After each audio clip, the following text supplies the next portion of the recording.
Welcome back to the channel, everybody. Welcome to another episode of How Do I Edit Photos in Lightroom. I'm going to show you now, hopefully, how to change a boring photo into something that's less boring. Now, I took this photo in 2022. It was an overcast, drizzly day. You can probably see an umbrella down there. We went to Swanage in the UK, and I was hoping to get decent photo of something, but it was overcast, drizzly, really miserable day, and because I took the camera I felt I had to take a picture, and this is one of them shots that really is rubbish, ain't it? It's not a very good shot at all. We've got a few, just shows an everyday. You could take this picture on a cell phone. There was really no need to take it on a decent camera, but I'm going to try and use Lightroom now just to make it as good as possible. So let's dive straight into it. Now, the first thing I always do is go from Adobe Color to Adobe Standard, just to flatten the image back out. Now, this is taken in RAW, so we're going to get to pull them colours about a bit. The first thing you notice here is either this isn't level or we've got a bit of a slope going on with the sea. So we're going to just rotate the image around. Now, if you look here, we use this wall as a vertical. We can use that to get it roughly dead on straight, dead on level. So I reckon about there. We use the balcony as well here, and this vertical wall. Should be able to get something that resembles pretty straight. So there we go. So we've got that nice and straight now. So the image at least now is all leveled up and we can start working on something. Now there is a little bit of a blob in the sky there. Let me see what that is. So we got a seagull there. So what we'll do, we'll quickly take that out. And there we go. Let's remove that little seagull. A little bit distracting, but is that down? Move up the image. Now we've got these people here crabbing. What I'm just going to do, I'm just going to look over the photo for a second and just tell you my opinion. I'm going to try to see if there's any clouds in the sky by darkening the image. Just having a look. No, it seems quite flat up there. We have got quite an interesting colour of oranges here that look like we might be able to work with, and a bit of blue. So that's maybe some area we can. Looks like a shark there, doesn't it? Look there. Looks like the fin of a shark. But I don't think it is. It's probably just a rock poking out the sea, especially if it's Swanage, UK. So let's start doing a basic edit. Let's get my white pinpointer and click on something white.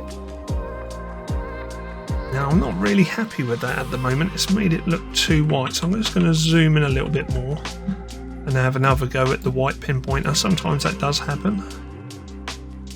There we go. I must have clicked slightly on the window, but now that's much better already. We've adjusted our temperature and tint to make it a good white balance. Exposure is, look, I want to bring it down, but then we're losing too much detail. If I raise it up, it's such a boring shot that we're losing too much. We had a little bit of contrast. We're getting some nice detail coming out in the wall now, at least. So I'm going to raise that up by a little bit, up to about 20. Bring down them shadows and highlights. Bring up down the highlights, sorry, not the shadows. You can see what that does to the sky at the top here. Not a lot really in the scheme of things because it was such a miserable day. We'll move it down just slightly and raise them shadows. See, by raising my shadows, it's actually, for my eye, it's making it look like the wall is losing a little bit of the grittiness and detail in there. We might be able to pull it back. I'm just going to leave it there for now, just to see how it pulls it out in a second. Now we move on to the white, and if you hold down left Alt key, and then begin to raise the whites until we hit the white, and then we go just up there in the corner. You can see that there's a white pinprick coming through. Now if I was to raise it any more than that, we'll be blowing out the whites and losing detail, so I don't want to do that. I just want to make sure it's just on the peak of where it should be. And let's do the same with the black. Left Alt again, and lower it down. Now this might bring out that wall again if I do this, so let's lower it all the way down. And that's way too much, but you can see now that that wall has come really gritty and dirty and stands out a lot more. What I'm just going to do, I'm going to put it about there. I like my darks a little bit darker than what they should be. It's worth noting up here as well on Lightroom, this is our highlights. As you can see, it's got a grey triangle, which means we're not blowing out the whites. On our blacks, if we touch that triangle down in the bottom left hand corner of our image, it goes blue down here. Keep an eye out down here. It's showing us what areas are being crushed by our blacks. So we know by holding left alt and moving our slider that we're slightly crushing them blacks. I might just pull them back a little bit. And just at that point there, keep an eye on the triangle. So exactly at 0, we're not crushing any blacks, but as soon as I move a little bit lower, we're beginning to crush the blacks. I'm just going to lower it a little bit though, just for my own personal taste. And again, remembering that all this is down to your own personal taste. There's no wrong or right way of doing this. Just make sure you're happy with what you're doing. Okay, now we move on to the texture, clarity and dehaze, the presence. As with all my images, I like to increase the texture. I normally go about 20. Let's zoom in a little bit though and just check how it looks. I want that wall to really pop out with our texture. You see the difference that texture slider is making on the wall over here. I might go even higher. I might go even up to 70 there just to bring out that wall. That looks pretty good. The wall's being quite a detailed part of this image, so let's increase the clarity of that whole image. Now you can see there, if I raise that too much, it's really overdoing it. So I've got to be careful here not to overdo the whole clarity, make the image too clean. I'm going to leave that about 15. Now the dehaze, if I zoom out, let's have a look, see how the dehaze affects our image. If I go left, obviously we get haze, and if we go to the right, we remove haze. Now going up, we remove that overcast mist that was in the air and the drizzle that was in the air. Now just being careful not to overdo this. If I go too far up, you can see that we're getting the vignette in from the lens. And the water just, it looks a little artificial, so I'm just going to bring it up just slightly, just till, if you look at the walls here, so just starting to pop, so about 13 on the dehaze as well. Now with the vibrancy and saturation, let's have a look. Normally I raise the vibrance and lower the saturation a bit. Let's see what they do. If we, as you can see, if we raise the vibrancy all the way up, it kills the photo. That's a bit too overpowering. Don't want to lose the character of the photo that we're editing. So just about playing with the slider until you feel it's right.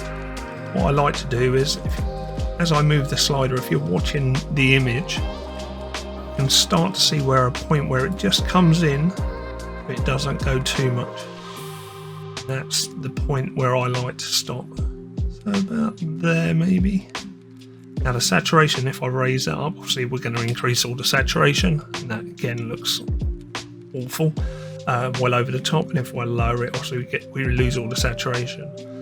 So with this image, now I'm going to bring it down to -10. That's what I like to do normally on my images. Let's have a look, see how it was before and after. So if I press Y on my keyboard, so there's the image before, and there it is after.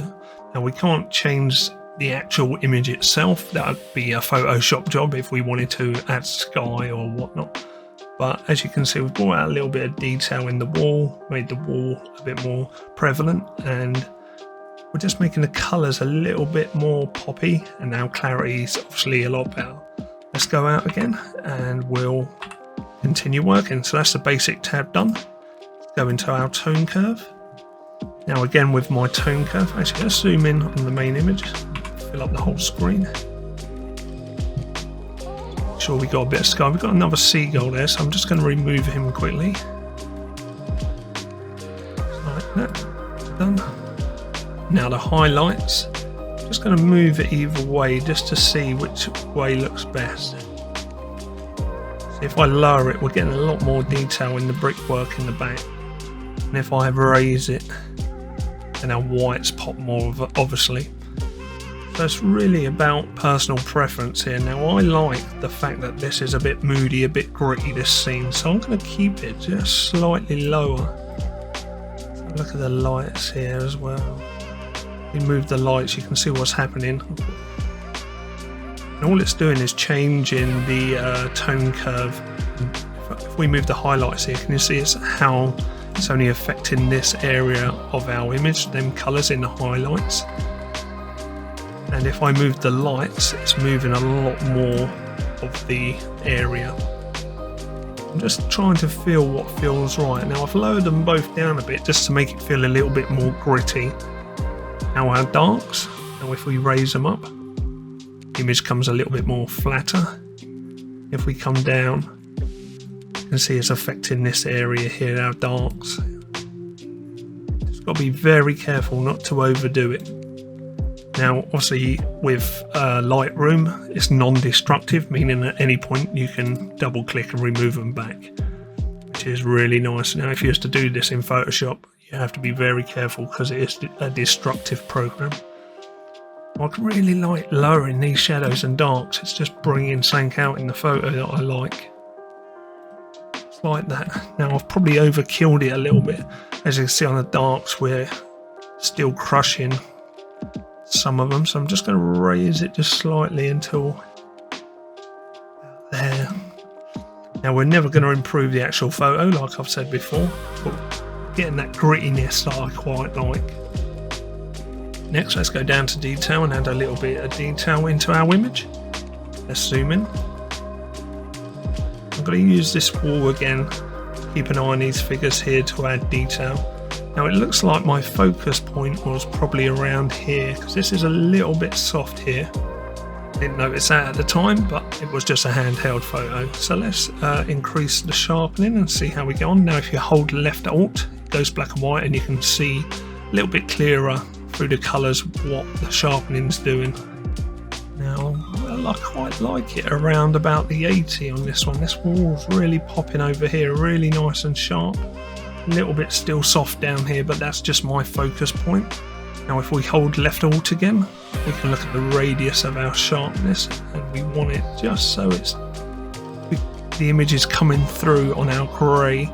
About 1.8 is nice. Detail again, if you hold left alt and raise it, you can just begin to see in the image when it's over sharpened or not over sharpened. You want it just coming through. That's looking pretty good. Now the masking, we just want the outlines of all the main subjects and our wall to show. We don't need everything sharpened. So if we hold left alt again and raise our masking, as you can see at the bottom here, everything's being sharpened. If we raise it, raise it, raise it, raise it, we're just getting the outlines of what, and at 100% we're getting all our edges nice and outlined. We can lower it back down to about 90. That's done a good job there. Now noise reduction, let's have a look in the sky.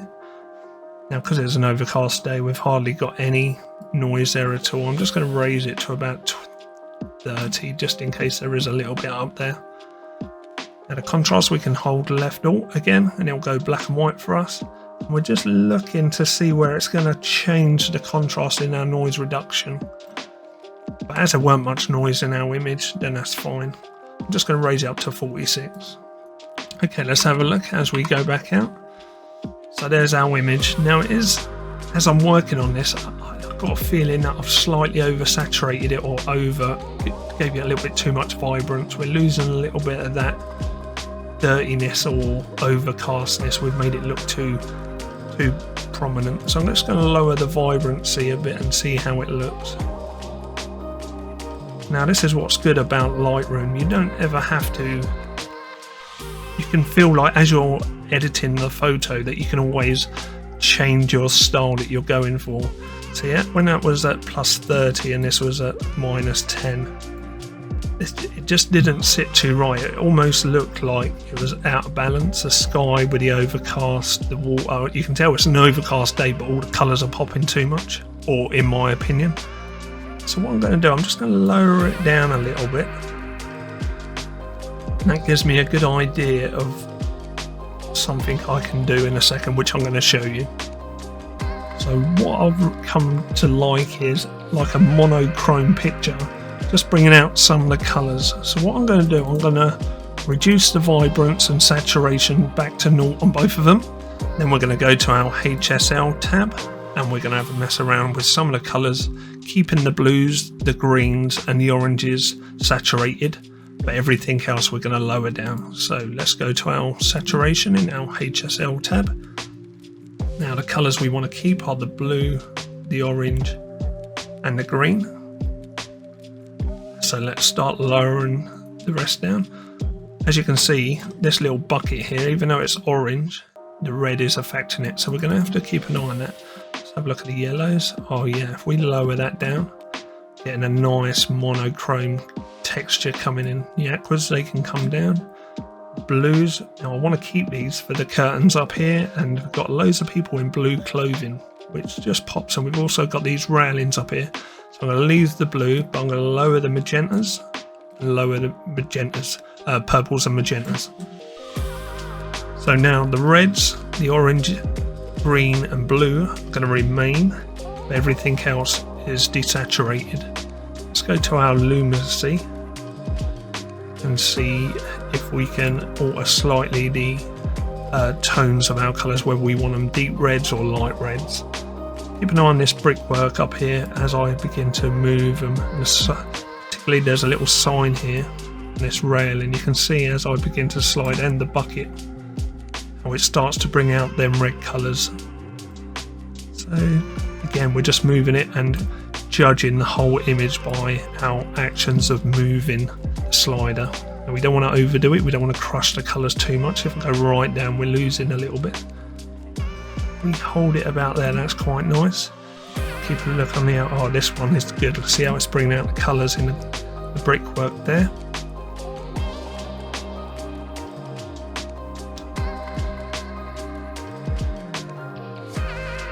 And this one is really tempting to go quite far down. Quite like that the sea's lost its saturation, but the brickwork is still quite nice. Now the yellows, let's have a look at this. That's quite interesting. As I'm lowering it, making it a darker tint of yellow, we're changing the whole brick wall down here and the walls at the back here. So what I may actually do is raise it up so they're more of a black and white texture, which is quite nice. I quite like that. Now the aquas, see if it alters anything. Anything I can see changing. There's a shirt over in a little bit on the poster. Up here on this poster here. So we're going to leave that where it is, that's not affecting too much. Now our blues, this is quite important. We've got this blue curtain thing here, and everybody's wearing blue in the image. So as we move the blue up and down, you can see how much that's changing. Now we've got to be careful here we don't overdo it or underdo it. So it is quite a monochrome now picture. It's kind of 50% saturated, 50% not saturated. So I'm just going to lower it till I'm happy with them blues, what shade of blue I want. I'm feeling that's about right. And the purple and magentas, not really affecting anything with them. Magenta, got a few tops here that are being affected, and we're just going to raise them up, brighten them up a little bit. Let's have a look to see what that's done to our overall image compared to the original.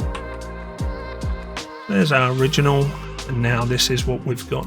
We move them across, you can see we've really gave it quite a, we've removed all this like green haze or creaminess in our image from this side. We've made it like a semi-monotone image this side, monochrome image. Just think about it now, that's making it a little bit more appealing. Let's go back to our HSL tab, and we're just going to change some of the hue.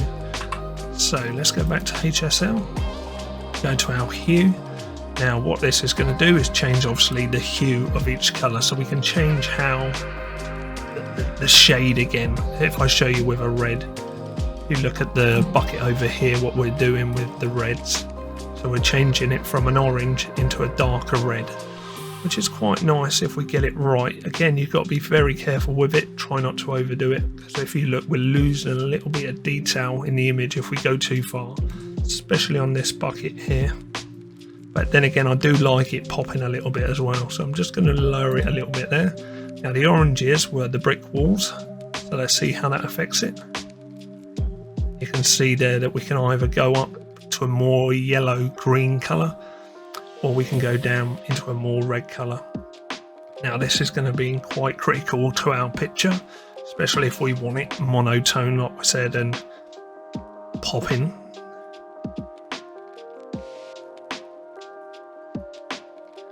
So I don't like the green look, I don't think that's working very well. I do like it down a little bit more, about there. Now I've got to be careful again that this is affecting the bucket again, so I may just raise up our reds a little bit. Now our yellows, let's see how they get affected.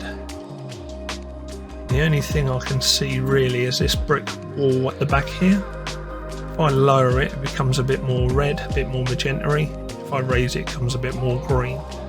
Now I'm just going to raise it slightly just so it's a bit more white rather than orange or red. Now the greens, and here you can just see that the greens are changing colour. If I go this way, they're just slightly softer or lighter, and if I go this way they seem to be a bit darker, so I'm just going to raise them slightly. Now our aquas, let's see if anything changes in the image. The only thing I can see is a person down here with a aqua top on. There's hardly much difference there at all. Just going to keep it about in the center. Now double clicking on the slider, on any slider in Lightroom, resets it back to 0. So if you're ever unsure of how to get it, or you're struggling to get it back, just double click your mouse button and it will bring it back. Now our blues, and you can see here how the hue changes. We can change it to purple or aquas.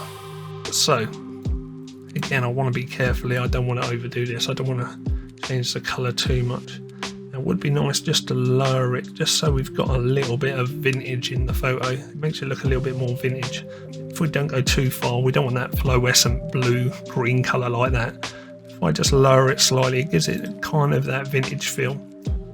The magentas, let's see if that alters anything. And we're just slightly altering the blues there, so I don't want to touch that really. Double click it. And magentas we're going to leave.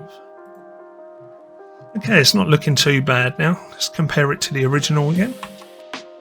Okay, so it's really making a big difference now of how we've affected the photo. This has got a green haze to it, and we've removed some of the green in the colour. That's probably with the white correction at the beginning. Let's have a look though. I'm just going to go back to our clarity and texture. Maybe overdone the texture a little bit, and so I'm just going to lower it and just see how it falls about, especially on the walls and the water here. May raise the clarity and lower the texture a little bit. Now the texture is like the finer details, like the brickwork and the ripples on the water. If I lower that, you can see how it affects them. And the clarity is, the way to think of it is fine details, medium, large details. That's how I remember it. Kind of clarity affects the whole image, whereas the texture just affects the smaller details, the smaller textures. I'm just trying to find a balance between them, where we're not overdoing it, but we're not underdoing it also. And that don't look too bad. Just check the haze while I'm here as well. See, sometimes when you're messing around in the HSL tab, you find that you've got to go back to the basic to make it undo certain things if it's not quite looking right. And there's nothing wrong with that at all. Don't feel like because you've done the basic tab you can't go back to it. And that's looking pretty good. Now I'm just going to open up this one again, and I'm just going to mess around with the saturation and bring them both down a bit. I've got a feeling that we can lower that vibrance and saturation down. Then we're going to go back to our HSL saturation, and the colors that we've not gained on, we're going to pull them up a bit just to bring them back, so what we get is more pop from them colors.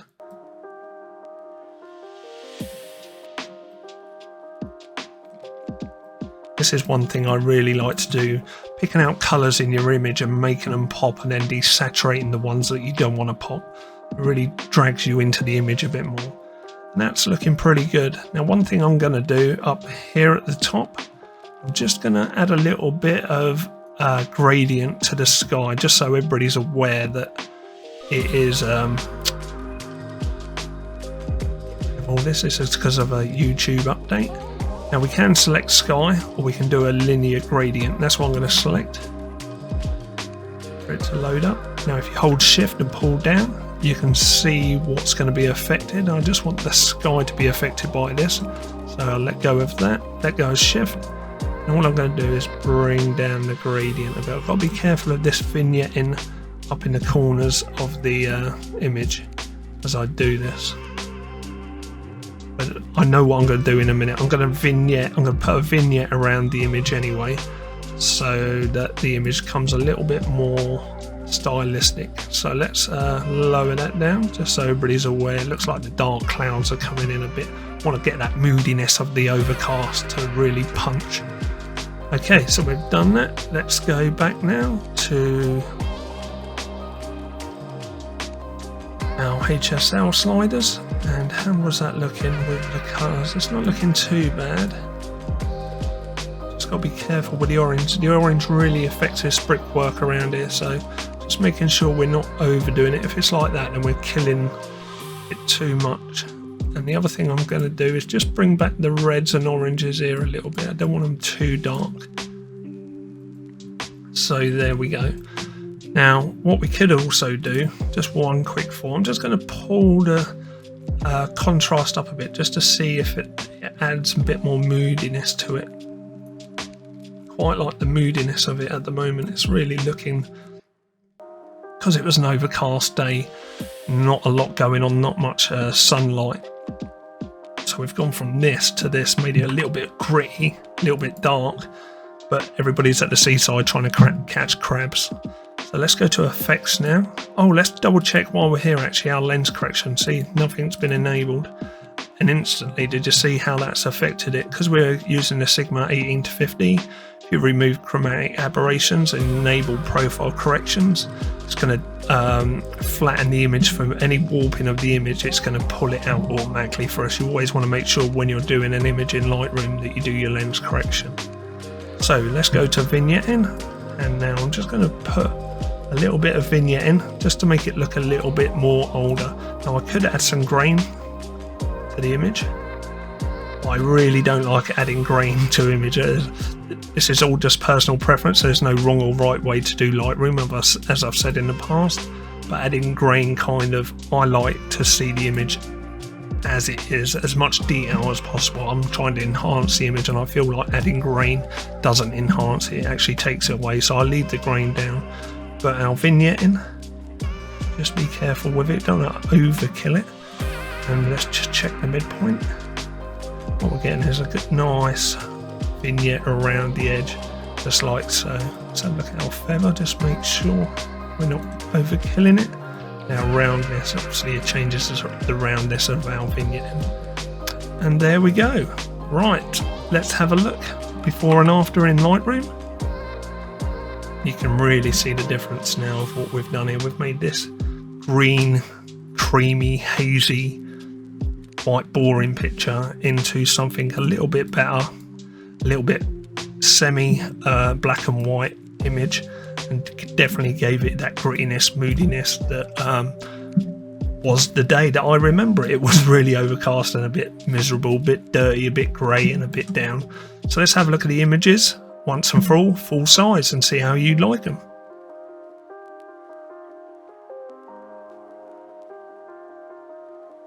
Now if you like this video, give it a like down below. If you want to see further editing like this, hit that subscribe button, and why not check out one of my other videos while you're here. Thanks for everyone for watching. We'll catch up in the next video.